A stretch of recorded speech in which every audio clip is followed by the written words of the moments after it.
What's up you guys, welcome back to my channel. My name is Daniel and here on this channel we talk about stock market investing with a focus in Canadian growth stocks. And today's video is sponsored by Skillshare, but more on that later on. In this video, I'll be talking about 4 stocks in my portfolio as well as 2 other stocks that I'm looking to get into in the next couple of weeks, but I just haven't had time to do research on. So the first stock on this list that we're talking about today is MCI One Health Technologies. And this is the stock that I revealed in my last video talking about my entire Wealthsimple portfolio. And this stock, if you look at its performance, it dropped from highs of $4.52 all the way down to $2.54 last Friday. And that represents a decline of 43.81%. And most people are probably looking at me like, why am I looking at the stock that looks like a falling knife? And yes, you could say that it might have been a mistake to buy in around the $4 level and just as it continued to fall.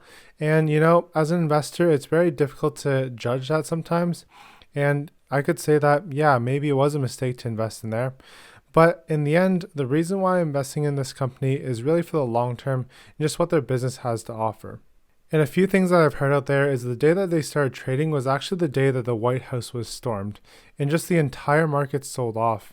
And for that reason, I believe that MCI One Health Technologies has continued its downtrend just because of the initial momentum it's had ever since its IPO. However, here's one thing that you should know. If we go into SETI.ca, we can see all the insiders, basically all the directors or the management team of the company and how much they own. And you can see in January, we've got one director here who bought 10,000 shares. Then there's another 10% security holder as well as he's a director of this company. He bought 400,000 shares at $5 per share. And he continued to buy as the stock continued to decline. Then we go down here to the CEO and he started out with 2 million shares and he bought an extra 100 shares, 760 shares, 200 shares, and 100 shares. I mean, these numbers seem relatively small and it's kind of difficult to say why he's doing that. But it's possible that, not all CEOs are super rich and this is just the extra capital that he has lying around. Scrolling further, we can see there's another director and he's also a 10% security holder and he bought 200,000 shares right on the IPO day at $5 per share. He bought another 1,000, another 350 or 3,500 and another 3,000. And then there was another shareholder here. He's also one of the directors of the company and he bought 12,500 shares at $4.33. And I believe the reason why the directors and all the other management of the company were not continuing to buy shares in February as well as in March as the stock continued to drop is because there's a blackout period. So this blackout period typically occurs before earnings, and MCI One Health Technologies, they're planned to release their earnings later on in March before March 31st. So I personally did buy a little bit on Friday, I believe, for around $2.55. I bought about 100 shares. And really, I think it's a lack of news that's really hammering this company right now because the initial shareholders who bought in at $5 per share, which was actually the IPO price, they continued to see the stock sell off, and that just probably incited fear into the shareholders. And for that reason, I think just the momentum is really taking the stock down. And if you look at all the news releases that this company's put out, they put out one on February 17th. MCI Connect, a first of its kind telemedicine services, launches in Ontario. But, the market's already seen other telemedicine services, like from Well Health Technologies as well as CloudMD. And there's a few other ones out there.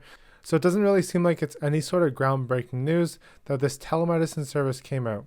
If we look at some of the comparables, we can see that MCI One Health did $46.3 million in revenue in 2019. And according to Google Finance, they're worth around $116 million. So that's roughly a PS ratio of 2.5 or so.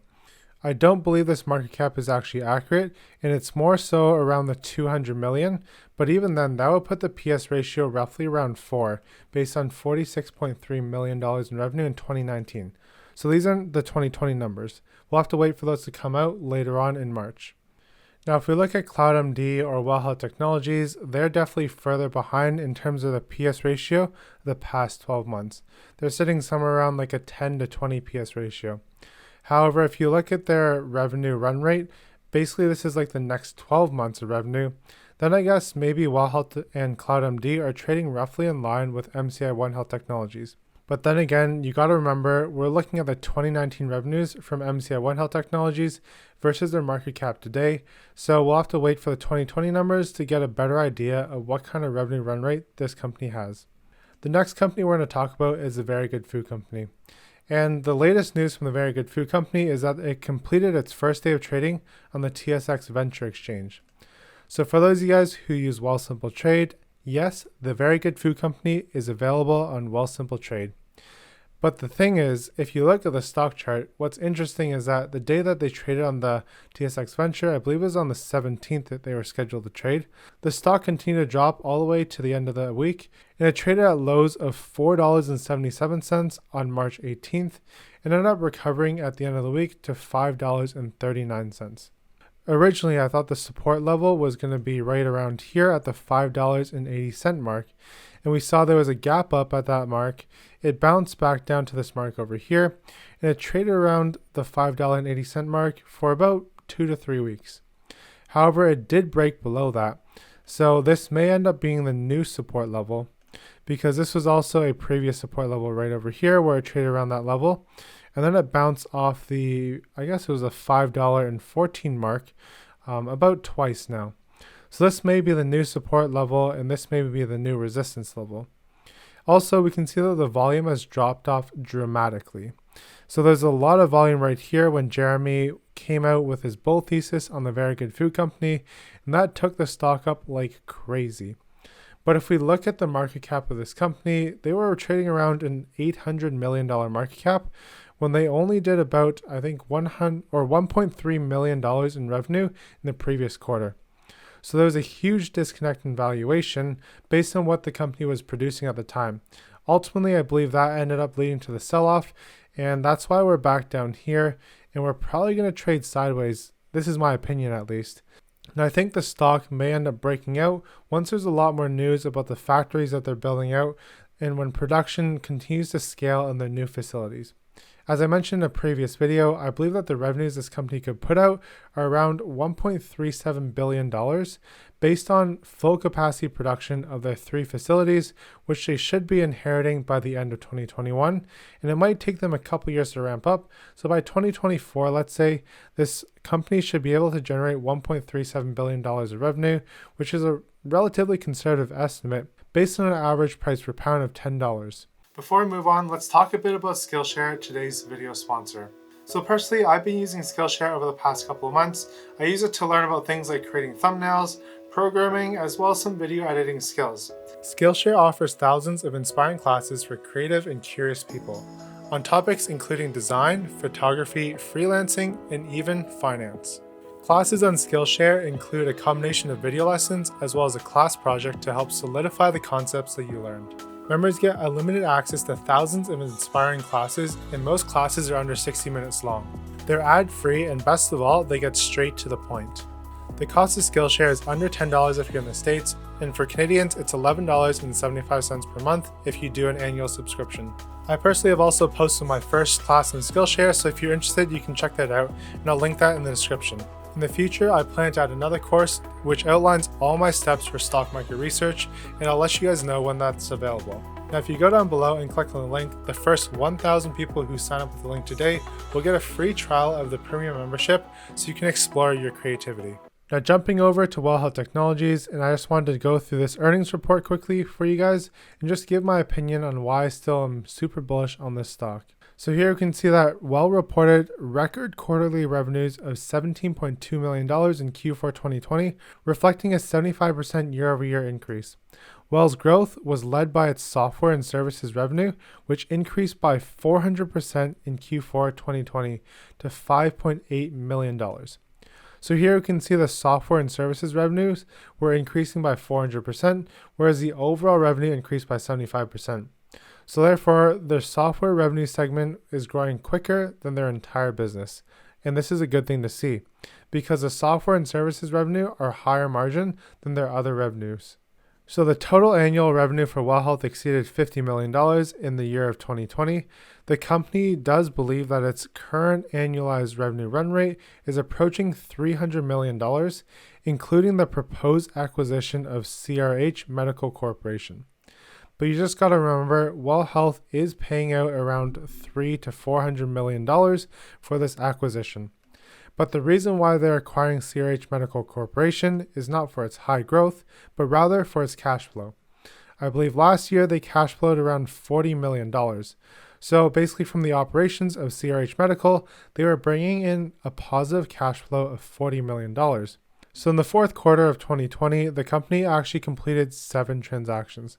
They bought Easy Allied Health, they acquired Dr. Care Inc., they also acquired Insig Corporation, they acquired Circle Medical, they also acquired Source 44 Consulting Incorporated, they had a minor investment in Simple Health Group, and lastly, they acquired ExcelMD Inc. and its affiliate Virtual Med Inc. This marked the company's expansion into healthcare services in the province of Quebec. Other major events that happened after the quarter was the proposed acquisition of CRH Medical, as well as they had a few other acquisitions, actually 5 transactions in 2021. So they acquired AdraCare, they acquired Open Health Software Solutions, they completed the migration of all the clinics from Clear Media Corporation onto WELL's Oscar platform, and they also made a minority investment into Twig Fertility Co. And this is a reproductive startup looking to create the next generation fertility care. So it looks like they're branching out from their, I believe, 6 business units into fertility as well. They also had a subscription for additional shares of Felix.ai. So overall, this company is doing a lot in each quarter. They made 7 transactions last quarter, and this current quarter, they've already made 5. My personal opinion of WELL Health Technologies is that it's run by a fairly good management team, as well as they continue to be very bullish on the business by the fact that they actually invested in their latest round of financing at $9.80. Versus CloudMD, the CEO sold out of almost half his shares in the previous financing round at $2.70. And CloudMD now has dropped down to about $2 per share. And I guess that the fact that the CEO sold such a significant portion of his shares is a bit of a red flag to investors, even though investor relations says the CEO sold out because he had other financial obligations or something along those lines. To me, it's not really settling to hear that from investor relations. So that's just my personal opinion on it too. And that's why I continue to buy WELL Health Technologies, and I'm just going to hold DOC for now. Now on to real matters. So I talked about this stock, I guess maybe a month ago, and I believe that this company is fairly undervalued. However, since I talked about the stock, it continued to drop to $14.99. And again, really it's just looking at the momentum of the stock, and we can see it's in a downwards momentum. So it's not really surprising to me that it's continuing to sell off. It is yet to find a base. But if we look at the fundamentals behind the company, so you can see their market cap is $1.26 billion. They have a P ratio of 24, which is not quite correct. I believe it's more along the lines of 22. If we look at their income statement from Finbox, they had net income to shareholders of $55.9 million Canadian. And if we look at the market cap and divide that by the net income, we get a P ratio of around 22.54. Remember, this is also a software company, and they had revenue growth in 2020 of 41.4%. That's quite significant revenue growth. If we go by quarter, we can see their quarterly revenue growth. They had significant revenue growth at the beginning of the year, starting around 73.3%, and it continued to drop all the way down to 15.9%. But still, 15.9% is pretty decent, especially the fact that we're in a pandemic. In addition to that, if we go over to SETI.ca, we can see that there are insiders who are buying. So we can see here that we had one of the directors, whose name is William Holland. He bought 100,000 shares at $15.50. He also bought another 1,200 shares for $17 through his indirect ownership of Eastwood Capital Corp. Then we also see the company itself, who's doing share buybacks all throughout January as well as in February. The company has been continuing to purchase back its own shares and canceling them. So it purchases like 10,000 here, cancels the 10,000, meaning that the number of shares that are available out on the market has become less each time that they buy shares. And this purchasing continued all the way to around February 28th, where they purchased 12,300 shares at $16.19 per share. Not really sure why they stopped purchasing the shares, especially as the shares continue to drop down. It's possible because they might also be in a blackout period where they have earnings coming up and the company's just not allowed to purchase shares and cancel them out. Lastly, we've also got the CEO who's been consistently selling off 3,000 shares, and this has been going on since I believe last May or so. And this is just the plan that he's on, which he's already made public, and there's a certain time period for which he's going to be selling off 3,000 shares almost like every week or so. I just did a quick Google search. We can see here that Real Matters CEO establishes automatic securities disposition plan and announces intention to complete donations pledge to Holland, Bloorview, and Sunnybrook hospitals. He plans to sell a total of 750,000 common shares under this automatic securities disposition plan, which represents approximately 15% of his outstanding security holdings in Real Matters. And this 15% selling of the CEO's shares is honestly not that big of a deal.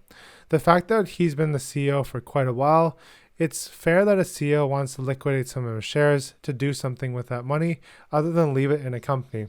If the CEO sells off like 30 to 50%, then that's a little bit of a red flag, but 15% to me is acceptable.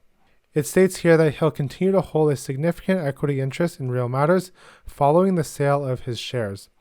So those are the 4 stock updates I have for you guys today, and the stocks that I'm actually watching right now are Acuity Ads Holdings, which is actually down significantly from its all-time highs of around $32, so it's dropped about 44%. I looked at the numbers briefly and they look decent from their latest earnings reports. Their PS ratio is sitting somewhere around 10 based on their current valuation today. And the other stock that I'm looking at is XBEC. I'm not sure if I'm saying that right, but its ticker symbol is XBC. And this stock also has been falling from its highs of $11.11 all the way down to $59 or all the way down to $4.48. I believe there was something to do with a revision in the revenue estimates that freaked out investors to sell it back down to levels where it was last year in July 2020. I'll have my due diligence out for these 2 companies in the next couple of weeks if I get around to it. I'm really hoping to, but just know these are the 2 companies that I expect to be doing due diligence on and potentially buying in the next couple of weeks. Anyways, that's all I have for today's video. If you guys enjoyed the video, then leave a thumbs up down below, as well as leave any comments that you have about these stocks that I mentioned in this video. If you guys want to check out 2 other videos, I have them on the screen here, or you can just check out my channel page if you want to see what I talk about on a regular basis. If you're there, I'll see you there. If not, keep up the grind and have a great day.